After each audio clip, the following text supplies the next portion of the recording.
Economic Improvement Corporation board meeting, and it's 4 o'clock. I'm calling this meeting to order. Today is November the 17th of 2025. So Kyle is going to lead us in an invocation. Please bow your heads. Dear Heavenly Father, please be with us today as we work to better this community. Please be with the families who are still grieving and recovering from this year's flood. Please be with our community, our leadership, in our town, our county, our state, and in our country. Lord, bless us today. In Jesus' name we pray. Amen. Second on our agenda is a Visitors and Citizens Forum. Do we have anybody sign up? No signed citizen speakers. Okay. And then 3A is minutes from our last meeting held on October the 20th. And does anybody have any changes or corrections to be made to those minutes? Do I have a motion to approve them? Move for approval. Second. And those all in favor? And number 4, our monthly reports. We're going to be starting with Michael Ornis on the flood recovery efforts.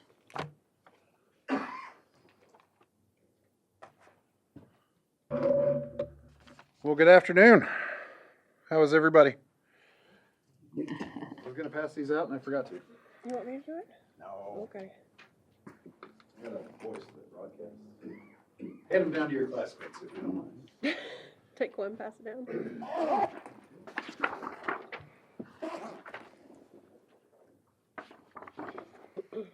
So, I'm no longer having daily debris calls.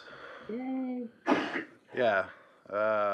It is, it's, oh God. That's been 4 months. I guess 3 months now we've been doing those debris calls. Every day.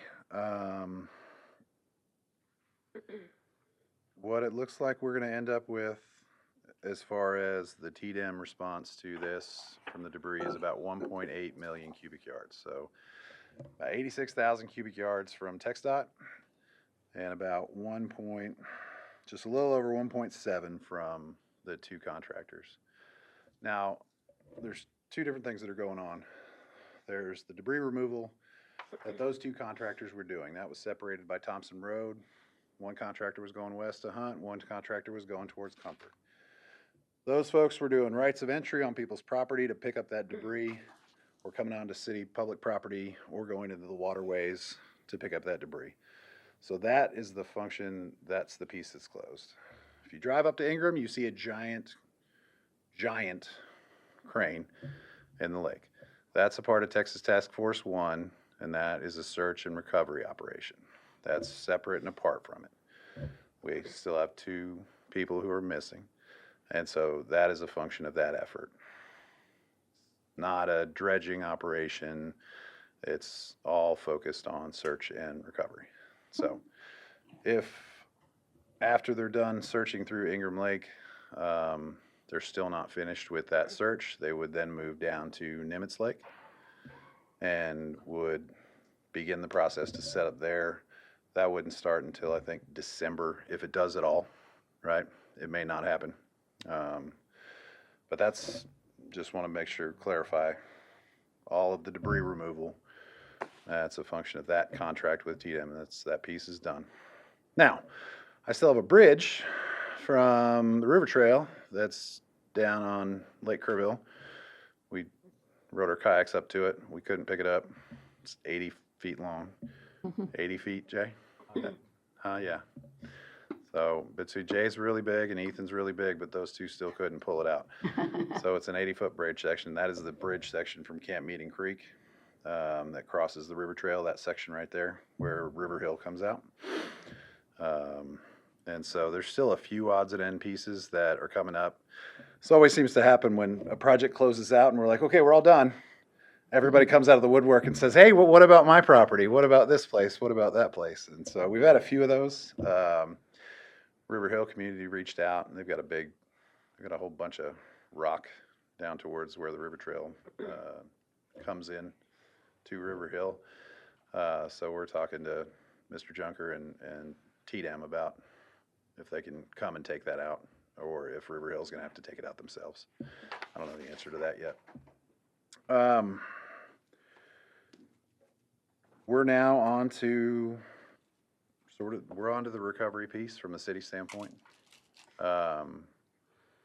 We had a really successful river trail cleanup on Saturday in conjunction with UGRA. It was limited to 200 people. We wanted to make sure that we had waivers from everybody because we use those waivers and those volunteer hours as any portion of our 25% match cost share for FEMA projects. So we do whatever projects we get into, we'll have a 25% cost share. There's a lot of ways that that cost share can be absorbed. What we talked about and what we saw was, I think there's a whole lot more folks that are wanting to come out and help beyond 200 folks that signed up. I know I talked to at least a few dozen that were like, oh, I would have been out there in a heartbeat. What we also found out is that we certainly can use those folks in the future. There's a whole lot of stuff to pick up. We didn't get to it all. We filled up 4 dumpsters in 3 hours worth of cleanup with 200 people. Ton of stuff out there that you couldn't get because it was just too hard. Barbed wire or wire fencing that was just stuck in the ground that, you know, we're gonna need some big people to help us get it out of there. It's gonna take a while. And then the second part of that we were trying to do at the same time was doing a river cleanup followed by a seeding, grass seeding. So spreading grass seed, right?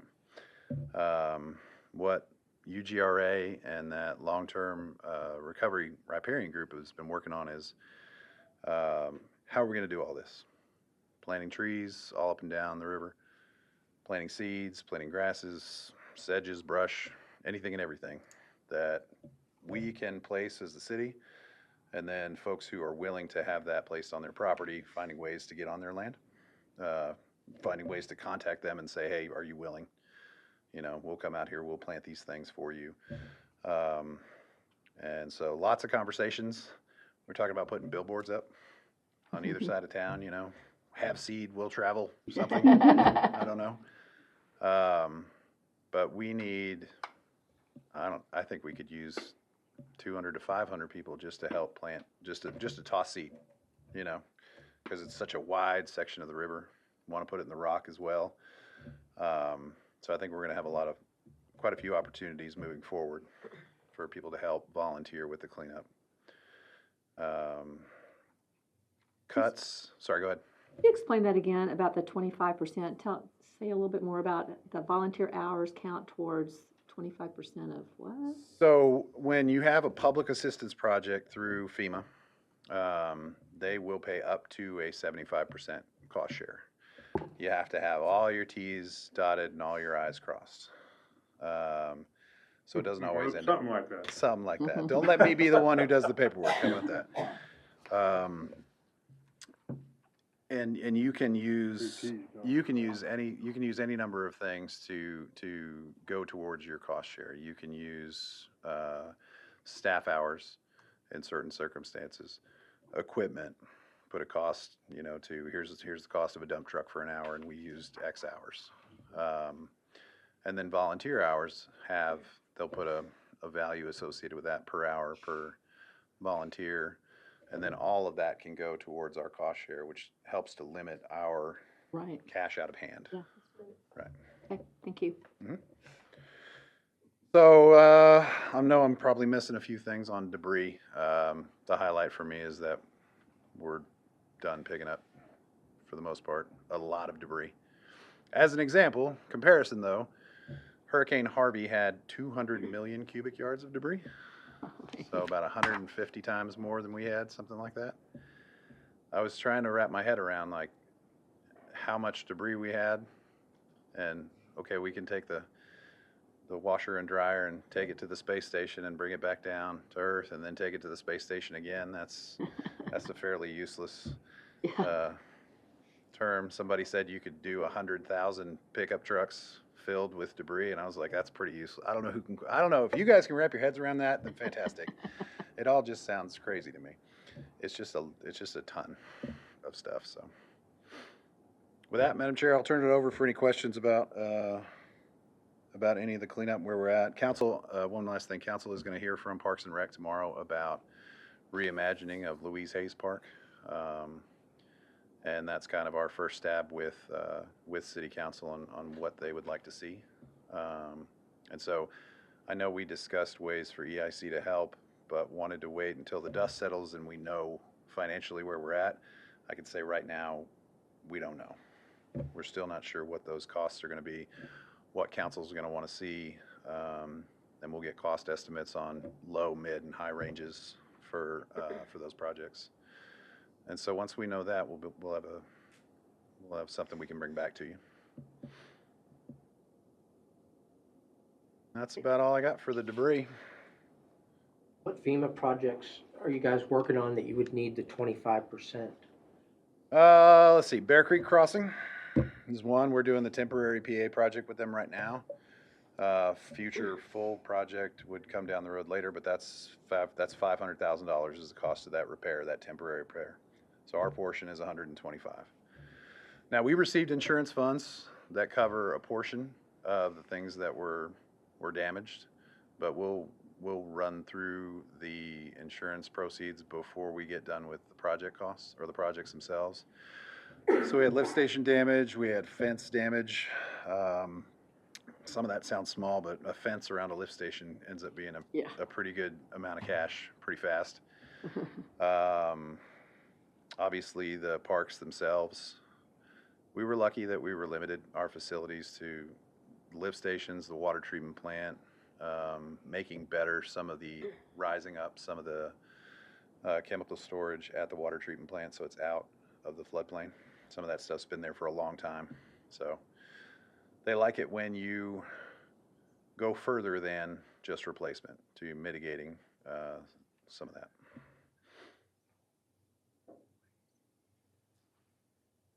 Those are not, many of those sound like you would be able to use volunteers on, though. No, don't come work at the water treatment plant to Yeah. fix the chemical storage facilities. No, I'm not allowed out there. I mean, I'm allowed out there, but you don't want me working on that either. I just ask them how much it costs.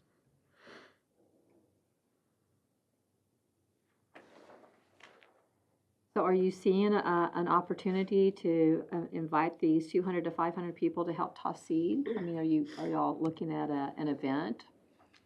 We just got done Saturday, so we didn't have, I think we all need to kind of sit and regroup. There's gonna be it's a long process anyway. We've been working with San Antonio Botanical Garden, who have collected about 100,000 local seeds. And they're gonna start the process of germinating those around nurseries throughout Texas. And the planting of that's gonna take anywhere from 3 to 5 years, right? They have to sprout, they've got to get started. Big enough to not get eaten by deer. Deer population, that's another issue that we have to work through. They're all coming out of the woodworks, and we're about to go plant all this grass and all these trees and all these seeds, and we might just have a bunch of fat deer, which is not the intent. So a lot of things to work through. We'll talk with Tara at some point this week or next week about next steps. But yeah, I think we'll do at least a few more.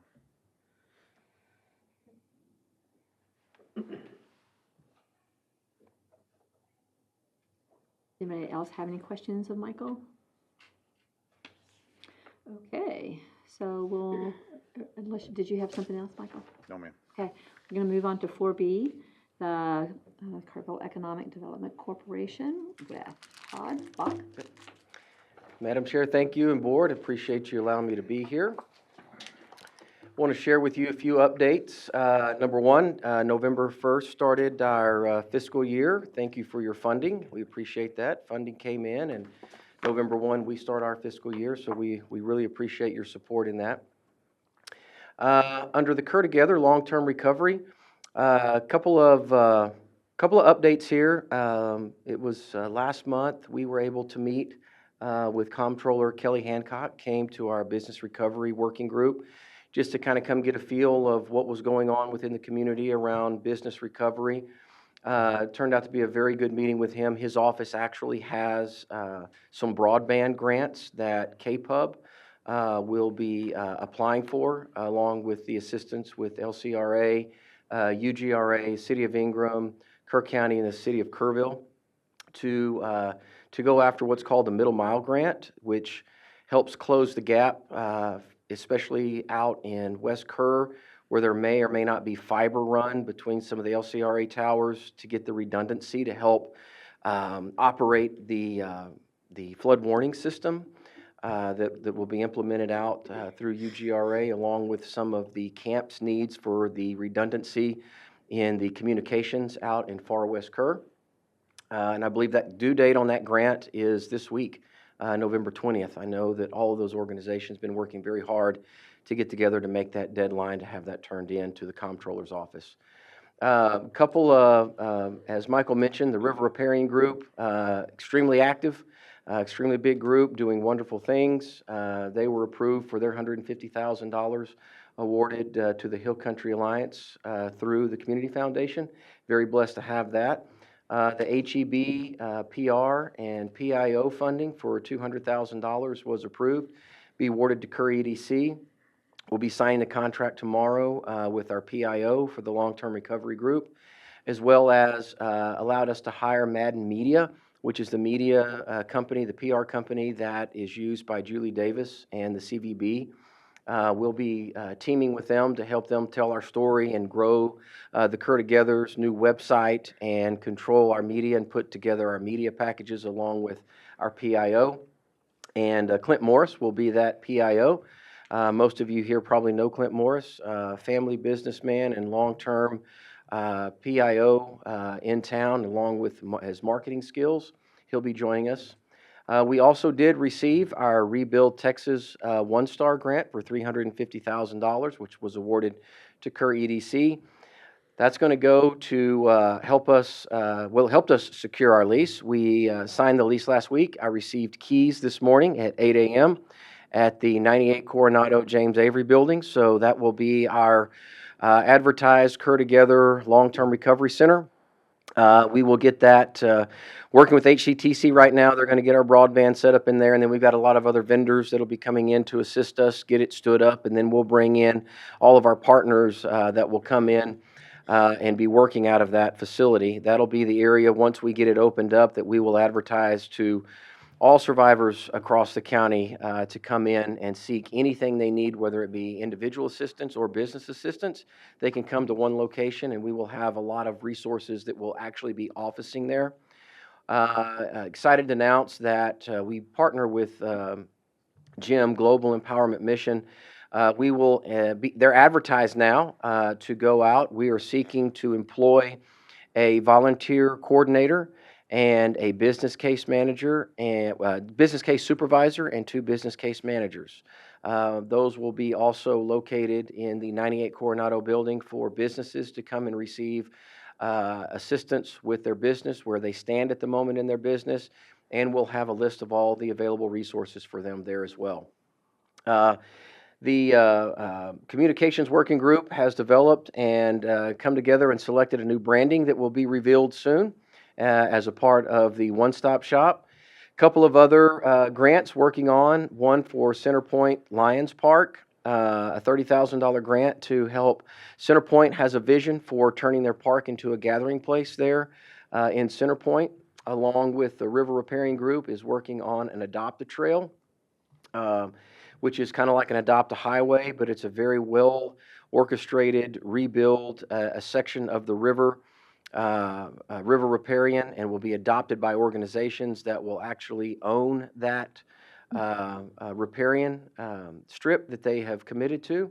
Very excited to see that one come together. And also the tourism comeback campaign. The tourism working group is developing and working to develop a comeback campaign.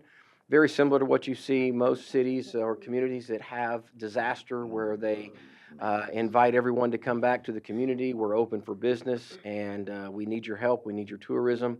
Please visit us. That campaign is, they're working on building that campaign now, and I believe that's going to launch probably early next year. Maybe first quarter of next year is the goal to get that launched out. Now we'll go to the Curry EDC working side of the Curry EDC projects. We're still monitoring the status of Project Gummy Bear. That was a lead given to us through the Greater SATX for I believe they were a food manufacturing company. We haven't heard back, waiting on to see if we're one of the potential sites or areas in which they would like to visit and look at our community as a potential spot to locate their company.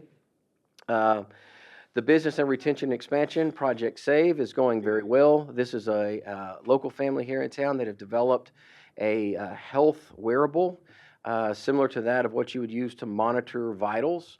That project, we are still gathering information and data with them to see areas in which we can help them secure either state, federal, or local funding.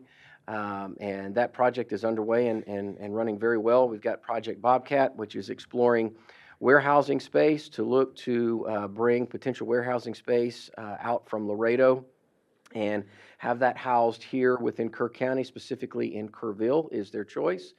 And then we were working on Project Freedom. Project Freedom was a musical venue. I spoke with that company, I guess, about 3 weeks ago now, and they have decided that they're going to go in a different venture, not looking to do their musical venue here.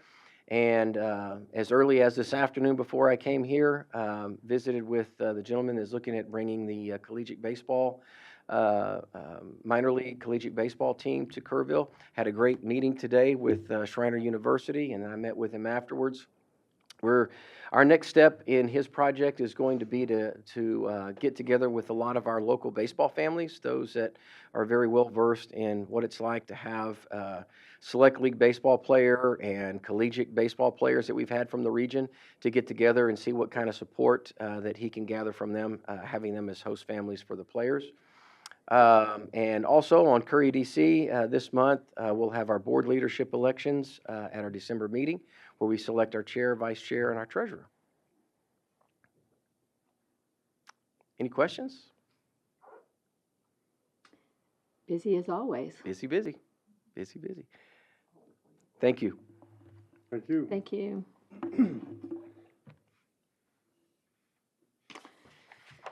Okay, so now we are at 4C, the Kerrville Economic Improvement Corporation project status update will be given to us by Michael Hornus. So I am going to start and go over kind of the status of our projects, and then at the end we've got folks from Schreiner University here to kind of give you an update on their project specifics. So I'll turn it over to Mr. Lucian Costley when I'm done. Okay. So there it is. As a refresher, the quality of life bond projects included the Calou Theater, the Olympic Pool, the Scott Schreiner Golf Course, Granger McDonald Park, AC Schreiner House, and not listed in here is both park playscapes at Kerrville Schreiner Park and then Guadalupe Park.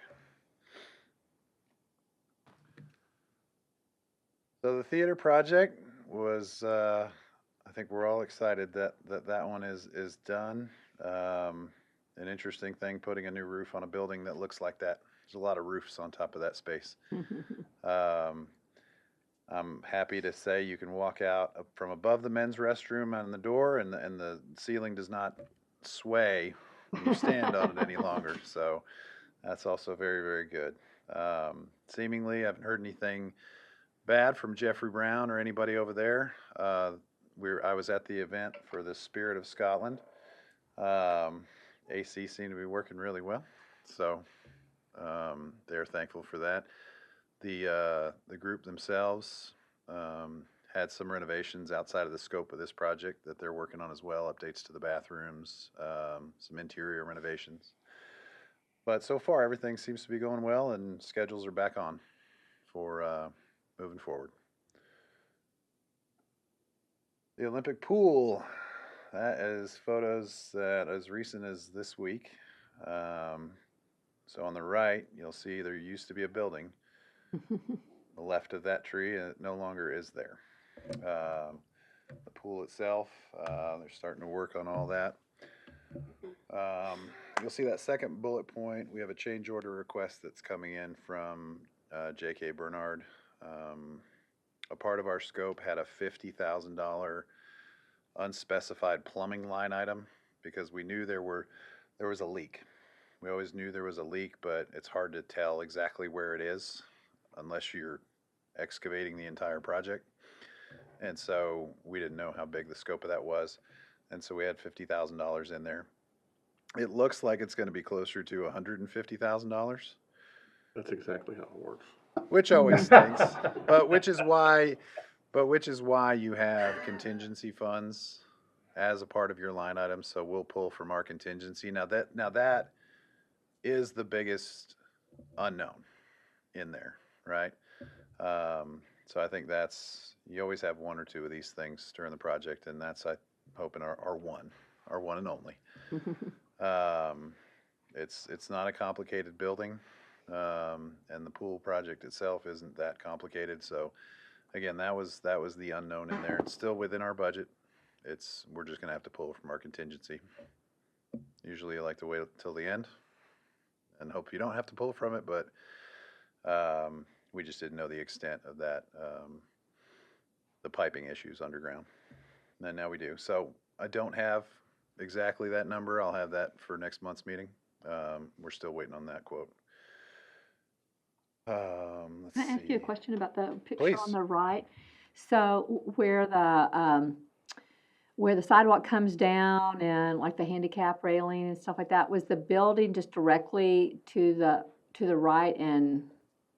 Yeah, where it slopes down is kind of where the building went away. Oh, where yeah, it slopes so- down. Yeah, so that railing is, Kind you're of coming down from the orient. parking lot, Okay. like that picture on the right, you are standing in the parking lot close to Olympic Drive, staring back towards Singing Wind Park right there, yeah. Okay, got it now. Yep. So the change order is gonna have some time attached to it as well. These always do. So we think it probably is gonna add about 10, 15 days. Our biggest question is, do you feel like you can still meet Memorial Day for next year? So we're opening on time for the kids, and they feel confident that we're still on track for that. So I think with all our projects, some buffers built into their scheduling as well for those unknowns. So we're going to push hard, and they understand how important a project this is, because the kids didn't have any of that this summer, and it was the worst to not have that this summer for the kids. Scott Schreiner Golf Course. I think what we can say is that by springtime next year, those greens will be in really, really, really good shape, like perfect shape. For a long time, they're going to be in perfect shape. We got hit with a few too many things that took us from 120 days down to 90 days, down to 87 days to open up the golf course on time. And I played a few weeks ago, and it's nice. They rolled really well, but there's still issues, right? We've got new greens rollers out there. We've got a lot of work to do, but they've got the staff out there now to handle it. They've got the equipment that they had needed for a long time to help address it. And so between going into this winter and getting out into the spring, I think those greens are going to be fantastic. Last piece that we're waiting on for the project really is the greens flush restroom on the bottom there.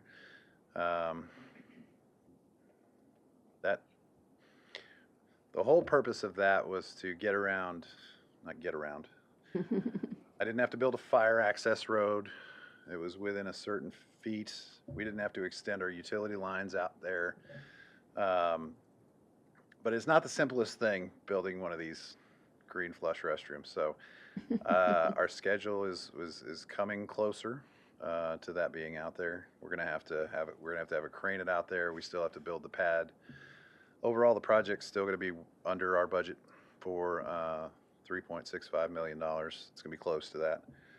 But wanted to also quickly highlight, here's where we were last 2 months and the last 2 months of last year. So we did about 600 more rounds in September this year than we did last year. Considerable amount more in green fees this year to last year. About almost the same in October of this year. Our driving range numbers are double, triple. Food and beverage, we're right sizing a lot of this. We've had our partners with Troon and Mitch Harrell, our consultant, who's formerly with Troon, helping us with our business modeling out there. And I think we're starting to see the benefits of all that. So time will bear all this out, but for now, for starters, the golf course is doing really well compared to where we were at. So.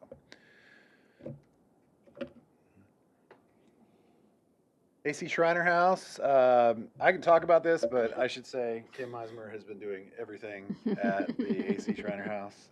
We've been dividing and conquering, and I can't thank her enough for helping, taking, and doing that. So the Thanks to the Rain statue is there. If you haven't seen it, drive by. It's an awesome statue. So that was a donation from Kathleen Brinkman. And she was generous enough to have that moved from their estate out to Museum of Western Art, and then again to do the same to bring it out to our facility. So it was a kindness from her.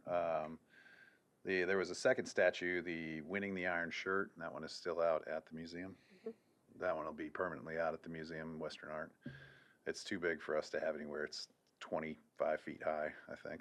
It's a big statue. So we still have elevator installation. There's a lot of people that need to look at not the elevator itself, but the material that goes on the floor of an elevator.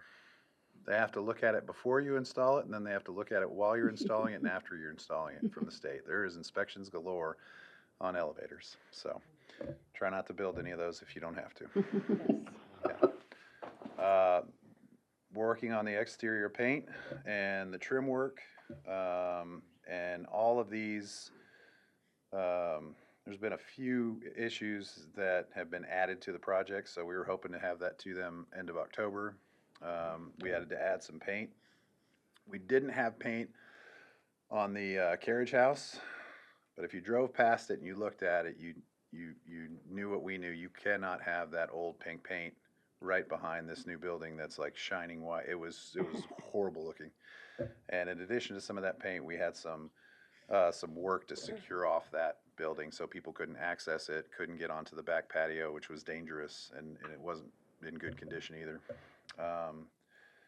And so we worked through with the Heart of the Hills Heritage Center. This paint schematic is what they had asked for, and so with the work at the carriage house and with the addition of some of this to offset that super white feel that house has right now. Kim said it's called the White House from everybody she talks to. To kind of help with that. That'll push us into about, I'd say we turn over the keys to the HHHC folks mid-January. About then. So the million that they still have outstanding, is that to go to them to help with their exhibits? Or That is their money that they raise. That's for the exhibits. That's for that's weird. If you turn that building over and everything that stays, that's what we're taking care of. Once you put it in and it's plugged in and it can fall out if you flip it over, that's them. So that's the exhibit spaces, the seating, all the rest of it. And there's Miss Brinkman with the statue. That's a cool statue. That's cool. Okay. All right, Granger McDonald Park. We're at 90% drawings. We had a meeting last week with the engineers, owners of the boardwalk system. Their typical design for those boardwalks builds them to a 25 to a 50-year flood standard. What we had asked them for last week, and we're still waiting on, is what's the cost delta to build those things to a 100-year flood standard? It shouldn't be that big of a delta. Really, you're talking about widening the concrete piers and the mooring that go into the water, and the rebar that goes into that to connect to the boardwalk. Um, the section where the boardwalk would, the handicap accessible piers for folks that are going to be getting into their kayaks and, kind of getting in on that area, not on the ramp itself, but off of the boardwalk. This is a conversation that we've been having internally from staff is what happens when flooding comes back, right? I don't know that we're going to see flooding like it came through on the 4th of July, but we see pretty good floods. We see pretty strong floods. And so, I think if they build that boardwalk to a 100-year standard, I think it'll do pretty well. Do I think it would withstand what came through on the 4th? I can't tell you. I saw things that shouldn't be moved that were moved. And I saw stuff that I was like, I can't believe that stayed. I have no idea why or how, right? But a boardwalk's going to be elevated. There's going to be piers. I imagine you get a tree wedged in that thing, and then you have something coming in behind it that weighs 10 tons. There's nothing stopping that thing. So, from my understanding, the GRC's well on their way to reaching their goals for their project, their fundraising for their piece of it. When I look at this project, I think it's a great thing. I think it's a good economic driver for a park standpoint. I suppose our recommendation from staff standpoint is I'm still waiting on what those numbers look like for the boardwalk and for the pier. But I would feel comfortable recommending the city funding that first go around for that boardwalk. But I don't know that I would feel comfortable for us saying if that thing washes away, city should come back and fund it again. If that makes sense. So we had that's totally within our budget. We have $2.2 million for this project. I think it's about $500,000 for that boardwalk and for the floating pier. It's fun having these uncomfortable conversations. I like this. And I'm going to do the same tomorrow night with council too. But I know that there was some questions that I've gotten about, what is the utility of having that boardwalk out there? I think that boardwalk makes a lot of that park pop. I think that makes that park what it is. If you don't have it, you just have another boat ramp, right? But at the same token, what happens when a 6-inch rain comes down? 6-inch rain can flood pretty hard, pretty fast, right? And again, we don't know. So our recommendation, I think, is still to move forward, but with some caveats in a parks maintenance agreement with the GRC folks to discuss future capital replacement if needed. With that, I will turn that one over for any questions. Anybody have any questions? And that's an old photo, by the way. We need a better one for you. How far up did the water get? On that side, it didn't actually get up that high. I mean, it hit the other side pretty good. So if you go stand at Granger McDonald, look across the Coming in street. this way. Yeah. So it didn't exceed past where you would see the parking. Right. And there are trees on that side that were not harmed. There were some trees on the UGRA property, which is up just a little bit, that were. But this property sustained very little debris damage, or very little debris came down. This is what. If you've driven that in the last few years, there's a fence on Knapp Road, on the high side of Knapp Road. It got up to there. You can see the debris on the fence line there, but it didn't go past. So it was less than a 100-year flood when it came to the city. It's a 500-year plus event up in Hunt, and then it started to become less as it got down to us. when you talk to Stuart Barron, he tells me 100-year flood for us, water is on Water Street. Like, actually on Water Street, downtown here. Wow. I can't imagine it being that high. That would be a 100-year flood? Yeah. Anyway, so the damage was on the other side of the river, then really all the force of the flood was really not on where the boardwalk is. Fourth event, yes, sir. Yeah, so I mean, I think we talked about it last time. It almost looked like somebody took a butter knife to the edge of the other side of the river and just cut it like a cake and just sheared a piece of it off. Partly where the river trail would be for our river trail around the lake project, so we're gonna have to amend some of that. But yeah, I mean, it's the flatter side, it's the lower side, you know. I don't know what happens when the next event comes down. You know, the river changes each time when a flood comes through. A question. Yes, sir. If it's, so what you're saying is you would recommend that we proceed, but with a caveat that we're not gonna replace if something happens? This is Michael Hornis's recommendation. Okay. Yes, sir. Well, the only reason I ask, that was clear to me, but my question is, are we on the hook for other things to replace when they're damaged, or are they separate projects when they come back? No, so when these projects happen, you have an agreement with the city of Kerrville. Okay. And then the city of Kerrville takes over the ownership. Those things go on to our insurance rolls. This is gonna be a conversation we have with our insurer sometime about, you know, okay, you want to do it again, right? But that doesn't become the EIC's responsibility anymore. That's the city of Kerrville's responsibility at that point. Okay. Not to suggest that, you know, EIC hasn't been asked about things in the past. I did. Exactly. The golf course and the theater have been Right. paid for a few times by the EIC. And the pool. But I mean, it is a great project. It's got a lot of cool opportunities. I think it helps develop the rest of the landing out there, you know.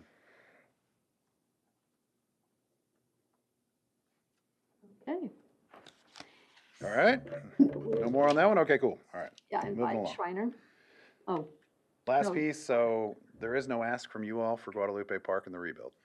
So, the Community Foundation, along with 3 of the NBA teams from Texas, as well as the NBA in itself, are funding $750,000 to replace the playground structure there, help redo the basketball court, and because we had limited to no utility in the volleyball courts there, we're gonna replace those with pickleball courts right there, and so that is ongoing. That's on the agenda for tomorrow night for city council to consider.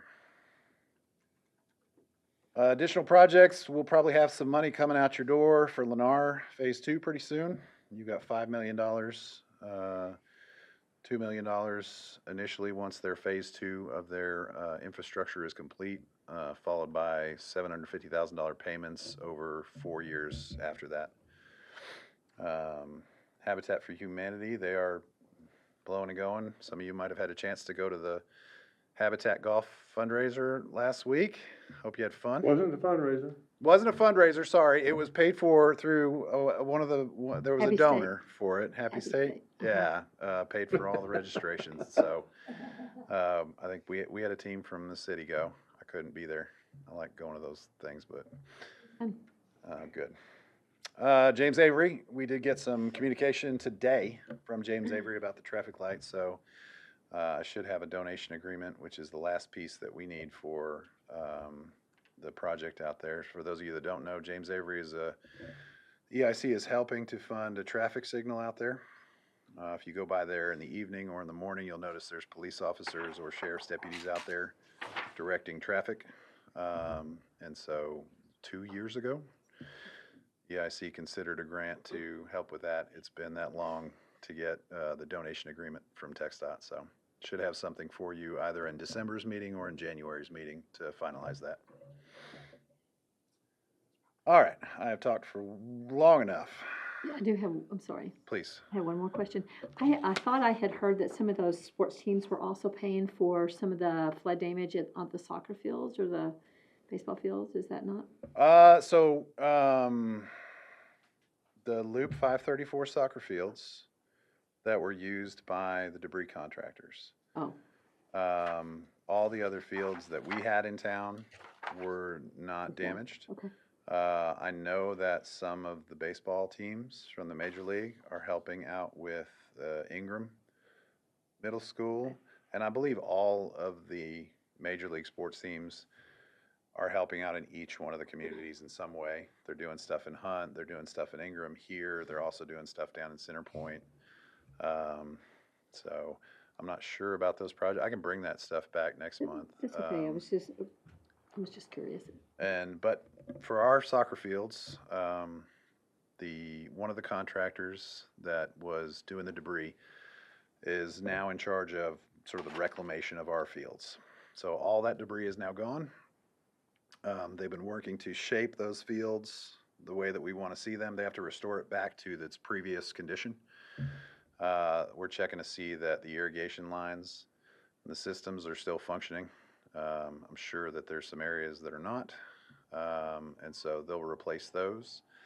And then because the grow-in season for that grass is not now, what we'll end up doing is we'll get quotes from contractors here that would help us with that. And then those folks would essentially cut us a check for us to use starting in February or March to then sprig that grass. And then it'll grow in through the summer, so it'll be summertime before it's ready to go for rugby and soccer practice and all the rest of that stuff that was out there before. Okay, thank you. Anything else? All right, with that, I will turn it over to Mr. Costley.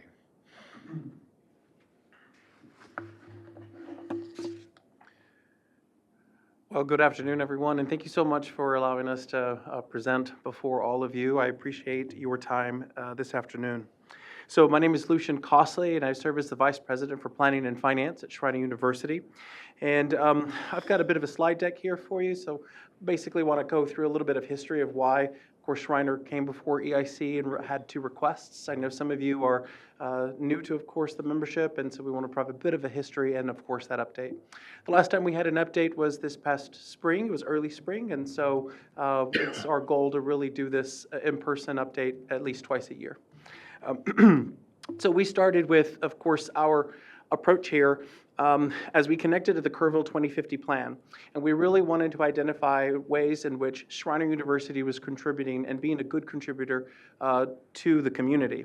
What is our role as it intersects with the Schreiner 2050 plan? And this, of course, is on top of housing. There were 2 requests that we submitted to EIC. One in particular is with these 2 components of the 2050 plan, where Kerrville is identified as a sports destination and where we would promote Kerrville as a college town. And so as we were trying to figure out, okay, particularly these 2 areas, how can we make that contribution? So we evaluated our strategic plan that advances the university to 2030. One of our main goals is to get to 2,030 students by 2030, 2030 by 2030. And we're doing pretty well. You probably saw that we hit some record enrollment numbers. We hit record history of the highest or the largest freshman class that we've ever had in institution history, the highest enrollment of 1,470, the highest retention rate we've ever had, and the most students in housing that we've ever had in institution history. A lot of KPIs we just hit this past fall. It's a great time to be a Mountaineer, I'm just telling you right now. A lot of great energy on campus. And one of the big things that contributed to that, as we were talking about our strategic plan, and while we were able to do this, we think about, well, how are we able to do that? Well, one big thing was 100 new freshmen that came to the university because of football. And this was one of the levers that we pulled for, in order for us to get to 2030. We needed to bring a large sport. And don't get me wrong, we're doing other things, academic programs as well as other non-academic programs. But this one in particular had a lot of momentum behind it. We were expecting between 20 and 40 football players for the developmental year this fall semester, and the momentum could not be held. With me, of course, my colleague, Mr. Alan Liebrecht, who is our Vice President for Enrollment Management. He's a good person that stood behind us and said, no, we can go and we can get some more, along with our coaching staff and the recruitment components there. We brought in 100 football players in order to do that. And one of the things that we were able to do in order for us to say, okay, we were going to do this football thing, let's go ahead and see what we can do to contribute to Kerrville and the community, we didn't have the right facilities. And so we came before EIC and we basically said, look, we want to go ahead and do this. This is one way that we can contribute to the economic improvement by bringing additional students. They're going to eat here, they're going to go to restaurants, their parents are going to come here, and football is one way to do that. And so we said, we don't have the right facilities in order for us to do that, and EIC was able to help us fund the development and expansion of the Eddington Sports Performance Complex. And so you'll see here, 250 confetti cannons filled the air at a ribbon cutting ceremony. Facility Services was very happy with me to know that all of that confetti needed to be picked up. And so you'll see here just some photos. These are art renderings of our architect, and the inside absolutely looks like that. But one thing in particular is that our construction company is local. That was very important to us, that we were giving back to, of course, the local economic improvement here. Our athletic training facility, this is a second one that we have on campus. And that here is another opportunity where we're partnering with Peterson. We don't have full-time employees of athletic trainers. We built a collaboration with Peterson, and they're providing 4 full-time employees of athletic trainers. Again, ways in which we're not just absorbing that income, but where we're contributing to others. This is an actual photo of the inside of the locker room. It's already in use, and students are very excited to be using that. Of course, if you're in the facility with the dim lighting and everything, it's actually really cool. It's like a little club in there, so you'll have to come and check it out. And then finally, this Smells actually, like a locker room. right? From what I'm understanding, it smells like one too. And then, of course, this is a photo of the new facility. The weight racks that are there, those are only half of the weight racks. There's a whole other set to the left of that, and you can see Monty there. One of the things that we've learned as a result of this great infusion of this new energy on campus is that there are residual impacts of what we're doing. Drum and Bugle Corps was something that was established that we didn't think that would ever come to be, and it was because of what was happening because of football. We have football because we had the facility. We have the facility because we had the funds from this organization to be able to help us get us there. Cheerleading is expanding, and the university just announced that in order to help offset on the women's sports, in the fall we will be starting beach volleyball, women's flag football, and women's swimming. And also, of course, to the point of the Olympic pool is something where we're collaborating with the city in order to be able to make that happen. This is not just what's happening at Schreiner and the great energy that's there. It's also what's going on in our community. You have helped us, and we are helping others. And we have so many organizations, businesses, schools that want this sticker on their front doors. And I'm sure that you've seen this as you've walked into various places. This is building on so much more momentum, more than what we ever thought would really happen. And the return on investment isn't just a dollar amount. There's an emotion component that's attached to this. There's that excitement. And so new traditions have begun. Lil Monty, I don't think Lil Monty, okay, all right. New traditions have started, and so this started in the elementary schools.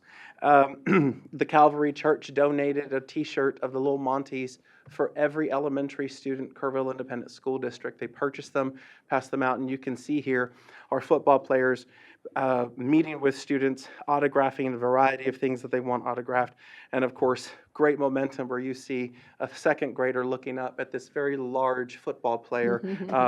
It was a great thing. Outside of what's going on in the school district, we'll even see we've had great attendance at the coaches show. This is something that happens every week. It's a lineup. It's at Ringo's. Of course, Ringo's on the River is very excited that we have this football program because of the amount of money that they're making every week. So it's a great thing.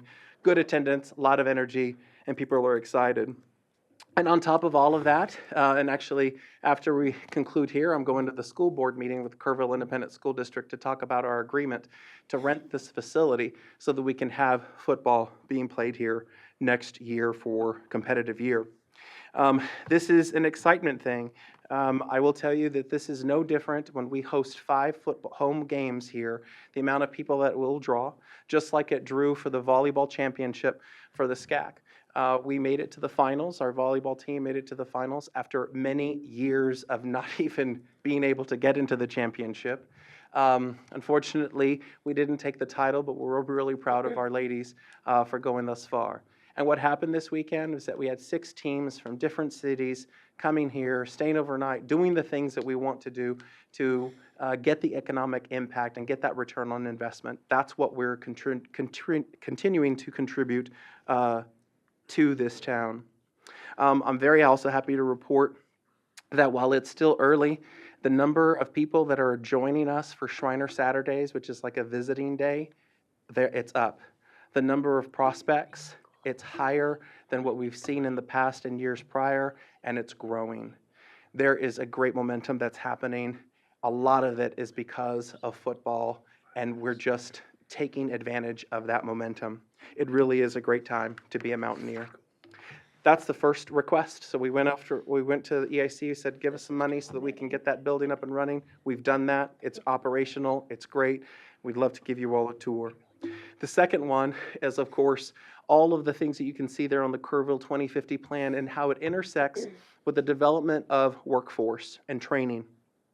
And so we basically said, okay, EIC, can you and will you be able to fund us the opportunity to develop this type of center, a center for talent and workforce development?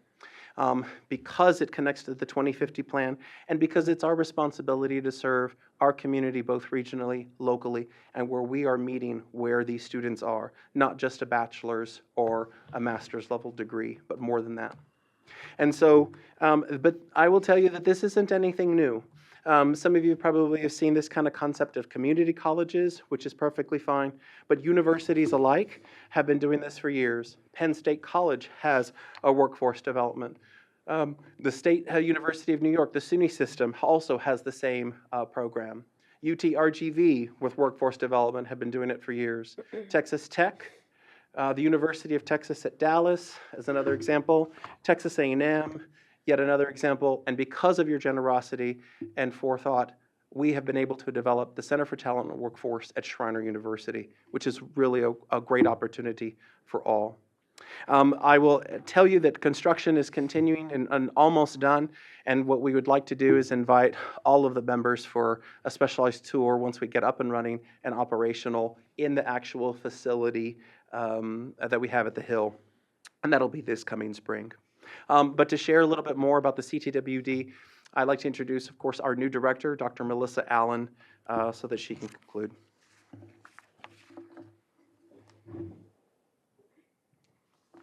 Thank you, Dr. Costley and members. I am Melissa Allen, and I have been in place as the director of CTWD for almost 3 months now.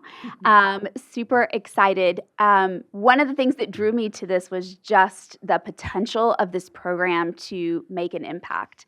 And so we say at CTWD that we really want to be the go-to workforce development for the Hill Country, and that's our goal. And we want to meet all of our learners where they are and help them move forward. So we're working with a lot of non-traditional learners. We're working with those students who are coming out of high school and maybe are a little bit intimidated to bite off a bachelor's degree, or may need to get to work a little bit sooner. But we're also working with those who are in a job right now, but need a little bit more training to move up in that, or maybe have found themselves unemployed and need to be retrained so that they can get back to work. So we really are dealing with a very broad group of individuals to make sure that we're providing those the training that they need to either move up in their career or to start a new career. And so how we do this, we're working on reskilling and upskilling through micro-credentials, which is certifications and badges. These programs are a year or less, and that's really what we're focused on. So we're kind of, how can we short-term help make these changes? We're doing this through community outreach, hosting workshops, webinars, networking events, and then also building pathways to degrees.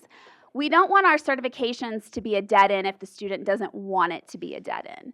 So one of the things that we're looking at is what programs does Schreiner already have in place that we can build off of. And so you can see an example here. We are getting ready to launch a sales program. We're launching banking in January, and then we have a project management certification as well. All of these can feed into an associate's degree in business, which then can lead to a bachelor's degree, which eventually can lead to a master's degree. Along the way, you can see you can actually pick up a couple of more certificates there at the top. You can see that professional communication certificate, which is going to make you a little bit more marketable even when you have your bachelor's degree. And then your CompTIA, which is going to make you even a little bit more marketable once you get your master's degree. One of the things we're finding in the job market these days is that employers really want to know, do you have a specific skill? And one of the ways that they're looking at that is through certifications and badging. So that's one of the things that we bring to the table that does make the students a little bit more employable. We have a lot of fully operational programs already up and running. We have 10 different healthcare certifications. We have business management certifications in human resources, bookkeeping, and project management. In information technology, we have network technicians, security, and computer support. We have a viticulture program, a vocational nursing program. We just launched a real estate licensing program and our mechatronics program. We are getting ready, as I said previously, to launch a banking program. We're super excited about this. This program was actually developed by Kerrville bankers. This was a group of bankers who said, hey, we see that there's this gap in our system and our need to replace our, as we move forward. And so they worked with our faculty to actually create the curriculum and along the way. And so this banking certification, when it launches, is going to be geared towards rural bankers. And how do we help those who might be a teller and really want to be a loan officer? How do we gap that, help fill that educational gap there? And this program is designed to do just that. We have a sales certification, which is, as we grow as a community, is just going to affect every aspect of what we do. Sales is going to be just huge. And we're actually piloting some boot camps with our students over the next couple of months so we can look at what this certificate needs to look like to be most impactful in our community as we move forward. And then hospitality workshops. And this is something that is kind of even grown much more since the July floods, as we look at how do we help all of our businesses recover, but recover better than they even were before, and how do we make sure that we're meeting our local community needs. And this is something that I've gotten to work with Todd and Kelly on, to sit down and pull community members together and say, what is it that you need and how can we help you? Because again, our desire is to be that resource for our community when it comes to workforce development. Do you guys have any questions for either of us? So exciting. I mean, Yes. looks very like much you're so. doing wonderful work that's going to help out, especially the things that are going on right now with KEDC. Yes. Yeah. Yes. All right. Thank you. Thank you. Thank you. Thank you.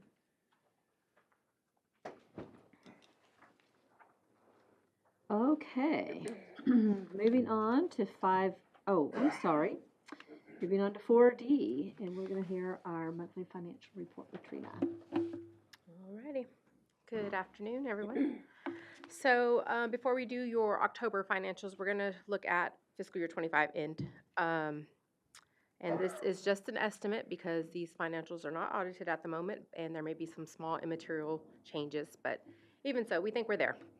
So your sales tax for fiscal year 25 landed at $5,176,000, and that budget was $5,104,000. And I know we were skirting the line there, so we're happy to say we made it, and that was a surplus of $72,000 for the year.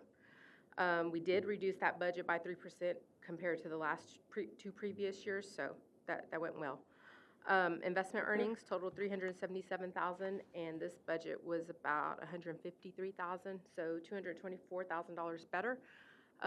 We were thinking that the Feds were going to start reducing rates sooner than they did, which they're just now doing, so we maxed out on that. Total revenues for the year, $5,554,000. Down to your expenditure section, your administrative services was a total of $561,000. Obviously, majority of that was the City of Kerrville contract for the professional services and then KEDC contributions. Your debt service for the year was $2,559,000, and then a total projects of $3,835,000.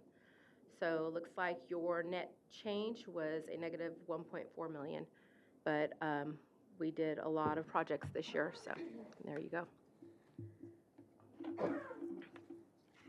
All right, and this here is your sales tax revenue bond recap. You had bond proceeds that came in 2023, so basically you just earn interest on those that are sitting in the bank idle.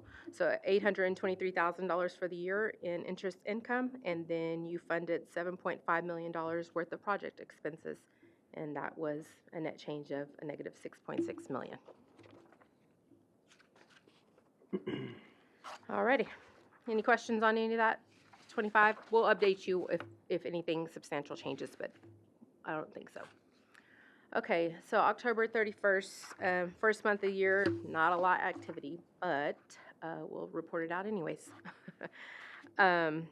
We are looking at the orange column there for October transactions, a total of close to $47,000 in interest income. And you had a total of $1.8 million in project expenses that went out the door. Just note that we did end up sending out the last $1 million piece of contribution for the Heart of the Hills Heritage Center, and that will be done. Looks like total bond proceeds less the project expenses leaves $9.8 million left for projects. Okay, and then onto your monthly operational dollars. So I'm going to kind of backtrack a little bit and just remind you about the budget for the year. So sales tax budget for fiscal year 26 is $5,129,000, and that was an increase of 0.5% over fiscal year 25. And so far, $423,000 came in this month in October. That was 11% increase over last October. And reminder, this was for August sales in the community. Down on your, the manufacturing, we did dissect the report that came in from the comptroller. So manufacturing was up 16%. Construction was still down a little bit, 7%. We had wholesale trade that was up 8%. Retail was up 15%. And then food services was up. So that is the contribution of that total increase there. And you said this was really for August? August sales. So things that happened in August. Yes, It's ma'am. interesting that it was up in those areas in August. I think we were trying to start the road to recovery that very next month, and we're not sure, you know. It's just very volatile, but I think the next few months is going to be the telltale signs. November sales tax did come in last week. That is up 5.5%. So it's just kind of what it's doing right now. Let's see, your next revenue down is your interest income, close to $30,000 for the month. And that budget is set at $234,000 this year. And we did budget a 3% average return based on your cash balance that's sitting in the bank. So we'll see what that does. But do be mindful that the feds just met the last 2 months, and they did reduce the interest rates by 0.25%. So we do anticipate that to keep coming down. Their Fed rate, target rate is between, I think they're trying to get to 3% overall. So we'll see. They may go down a little bit slower, but it went up pretty quick in jumps the last 2 years. You did have an investment maturity I think on October 15th, and that was a commercial paper, but we did reinvest that right as that happened. Now down to your expenditure section, we had your professional services contract for $18,000 this year. That was a City of Kerrville contract. That would be a total of $221,000. That was an increase of 4% over last year. And then we have the KEDC contract that is going to be $375,000 for the year, and that was $94,000 for the month. Debt service for the year is going to be the $2,559,000, and then down to your project section, a total of $44,000 that went out for the Travis Street pump station. So looks like your net change for the month is a positive $111,000 that we sent back over to your bank account. All right, cash flow, so orange column, bottom row there. Looks like $5.6 million in the bank, and the columns to the right are your remaining fiscal year 26 projections. So if you do take note that your cash balances will reduce this year, that's because we have the large Lennar contribution. We hope to send that out this year. And then just your last slide, here's your financial analysis. So looking at the top chart here is your sales tax revenues, and that's typical comparing your actuals to the budget estimates. And right now, your current 12-month rolling average is about 4% over last year. If you look at those 2 months right there, it shows that we're up 8% of those 2 months comparison. However, we look at the 12-month rolling average just because it's just so volatile and things are happening all the time. For example, in February, we had a $200,000 audit payment that came in, so that throws that month way high. It's going to throw off your projection there. But we'll just see how it goes. Middle section, there's your cash analysis, and right now tax pool yield is 4.25%, and looks like your short-term investments are averaging about 4.11%, so we're still above that Fed target rate for the moment, but you have a maturity coming up in March and then another one in July. And then your bottom chart, there are your remaining project commitments right now on the books. Looks like we'll be possibly adding James Avery soon, and then if you do opt in at any point to the flood recovery efforts, we'll add that on. All right. So James Avery's, the commitment is there, but we haven't put it into the commitment column yet. Right, well, we don't have a contract, so just if anything changed, as soon as we get the contract going, we'll add it. Okay. But I think that was what, 140,000? Yeah, So was it? Well, wasn't very much. Yep. And then the other thing, you said you had just bought another $1 million in CD or something like that. Does that show up in the cash analysis? It is in the cash analysis. It was a commercial paper. It's the bottom one in the middle chart. So it's now gone down in value from $1 million? Well, commercial paper, you buy at a discount, so you buy it cheaper than what it is when it matures, so that growth is what you're gonna gain. Let's see.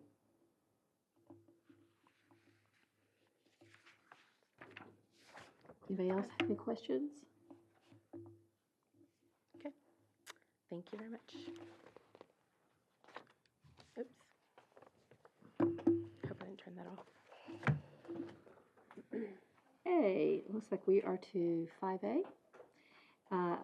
We're going to get an update regarding the restriction with Mega Crete Real Estate. Well, hello. I'm excited to talk to you tonight for the second time about some fun conversations we've been having. So last Friday, just to rip the Band-Aid off, Todd Bach at Curry EDC received a letter from the Mega Crete folks that they were terminating the agreement with the EIC and with the city to come to Kerrville. Awful. Such a bummer. For those of us that have been here since the start of it all, this has been I don't know, 3 or 4 year process. I think it was the first or the second week I worked here. EA and KEDC folks flew down to Mexico and met with the owner, who was showing off, a flamethrower and was putting it on the material, and yeah, so that's been quite a bit. There's a reason behind why. The primary reason they were looking at Central Texas and Central Texas was Austin Lime Company had the type of quick lime that they needed for their product. It mixed well, it baked well, I guess the best way to say it, right? So that thing, you put it in, creates a cake, and it bakes well. So over the last few months, they spent some time trying to find alternate lime locations within about 1,000 miles of where we are to see if they could, A, meet their requirements, none of them had the capacity at their current at their current size to handle the amount of lime. We had discussions about them. Was there possibilities to buy into those companies to kind of increase the production? But unfortunately, the closest plant now that produces the amount, the product that they're looking for and the amount that they need is in Mississippi. And so with shipping costs, what they are, it didn't pencil out for them. So their board met a few times over the last couple months, and ultimately handed that letter over to Kerr EDC last Friday. So I get to be the bearer of good news all day today. You know, I think it was going to be a great project. I liked the idea of all of the benefits the product had from a construction standpoint. HEB uses their product. Lennar uses their product. The Bevy Hotel down in Bernie is built with their product, with their wall cladding. It just had a lot of interesting components to it. Their sales office was going to be here in Kerrville. They were going to invest $25 million just in the land alone. The sales tax generation they were going to bring in, you know, on their low expectations was still pretty high. They were participating in the community and the events that we had going on. You know, I think. Well, Michael, are they gonna build somewhere else? Well, that's a good question, right? I don't know. I'm sure that they are. Reinvigorating this, if the supply chain changes over time? Is it just dead? It's dead, I would say, right? I would think that yes, it would make sense for them to expand into the U.S. I mean, that's the whole point of this, right? But I would imagine they're going to find a place that has a closer proximity to the raw materials they need. And Austin Lime Company, I mean, it shut its doors last year. It was the biggest company in Texas. Not sure if they were hoping that it wasn't a permanent shutdown or what. I don't want to speculate on all those things, but yeah, it's a bummer. I was telling Celeste, this would probably be in the top 5 in my career of like, because these things happen in EDC. You know, you spend, it's like sales, you know, you spend a lot of time working on something and they don't always work out. But boy, were we far down the road on this one, you know. We had governor's offices involved. They'd been coming down constantly, you know, communications had all been positive. And so I think it's just a function of bad luck sometimes. So this basically, the property that we were granting to them is coming back to the EIC then? Yeah, so we've been in contact with the title company, Kerr Title and Abstract, and so we'll start unwinding that process. The requirements in the agreement are you got to build a 75,000 square foot facility for manufacturing this use. You'll have 45 plus jobs. It'll be this, you know, so they're not going to be able to accommodate that. So yeah, it'll come back to y'all. So we get to think about something else now. Todd, you got some up your sleeve? Yeah. Yes. Okay, good answer. Good answer. Yeah.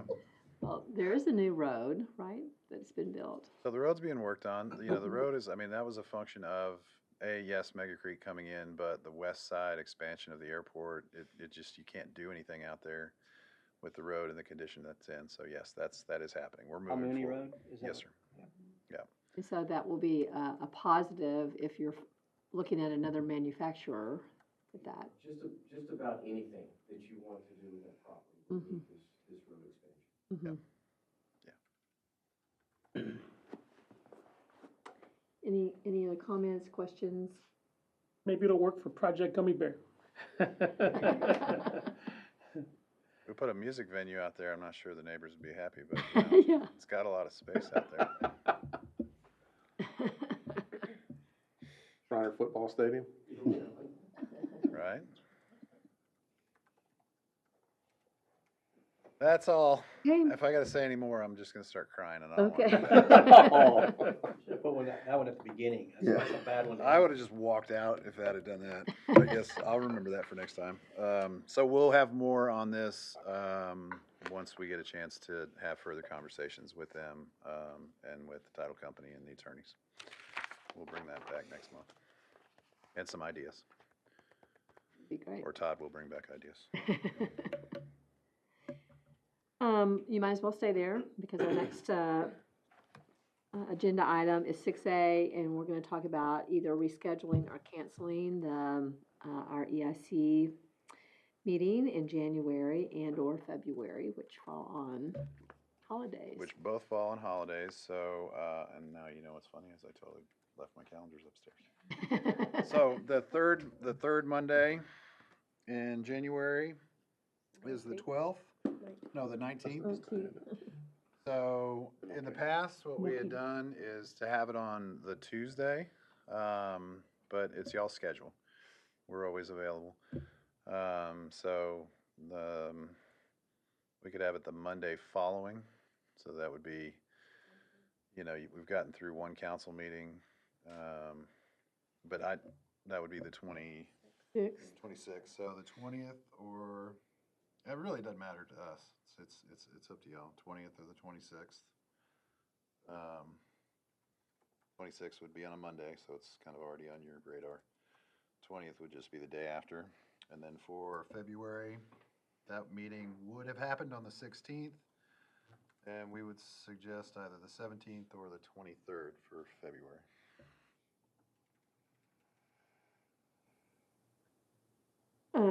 Do we have an appetite for maybe canceling the January meeting? Do we feel like we have the things on our, we don't have a lot that's going on? We have, We do not have a lot that's necessarily going on for y'all, I mean, for consideration right now. The James Avery is gonna be coming through, you're gonna have payments coming through for Lennar's project. We're gonna have to deal with the land coming back, but it's not, I mean, we're not chock-a-block full of stuff. I think in January,